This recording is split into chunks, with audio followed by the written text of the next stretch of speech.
బీహార్లో మొన్నైతే ఎన్డీఏకి ఎక్కువ సీట్లు వచ్చినాయి, కాంగ్రెస్ ఆర్జేడీలకి తక్కువ సీట్లే వచ్చినాయి. ఇక్కడ ఎల్జేపీకి వచ్చినాయి, అక్కడ 100% స్ట్రైక్ రేట్ ఎల్జేపీకి. అదే సందర్భంలో ఇటు నితీష్ కుమార్ వాళ్ళకి వచ్చినాయి, అటు బీజేపీకి వచ్చినాయి, గట్టిగానే సీట్లు సాధించారు.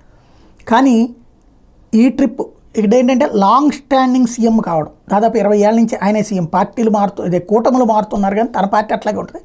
కూటములు మారుతా తనే సీఎంగా ఉంటూ వచ్చారు. అట్లాంటి నితీష్ కుమార్కి ఇప్పుడు ఈ దఫా ఎదురు దెబ్బ తప్పదా? ఎందుకంటే లాలూ ప్రసాద్ యాదవ్ ఆరోగ్య పరిస్థితి క్రమంగా వీక్ అవుతుంది. ఆయన ఆసుపత్రి పాలయ్యారు. సరే, మొన్న మధ్యనే బయటకు వచ్చి జైలు నుంచి బెయిల్ మీద బయటకు వచ్చి కొన్ని ఆటలు ఆడుకుంటున్నారు, అన్నీ తిరుగుతున్నారు, అంతా అవుతుంది. కానీ ఆసుపత్రి పాలయ్యారు. ఆయన కనుక ఏదన్నా అయ్యిందంటే సింపతి వేవ్ నడుస్తుంది, హాస్పిటల్లో ఉన్న సింపతి వేవ్ నడుస్తుంది, అలాగే ఏదన్నా అయినా సింపతి వేవ్ నడుస్తుంది. అది తేజస్వి యాదవ్కి ఉపయోగపడిన ఆశ్చర్యపోనక్కర్లేదు. కుటుంబం అంతా జట్టుగా ఉంది అక్కడ. ఇక్కడ గ్రౌండ్ లెవెల్లో నితీష్ కుమార్కి వాళ్ళలో కూటమిలో విభేదాలు ఉన్నాయి. ఎల్జేపీని నాశనం చేయాలని నితీష్ కుమార్ని దెబ్బతీయాలని బీజేపీ, ట్రయాంగులర్ యుద్ధం నడుస్తున్నది. కాబట్టి ఏం జరుగుతుందో చూడాలి.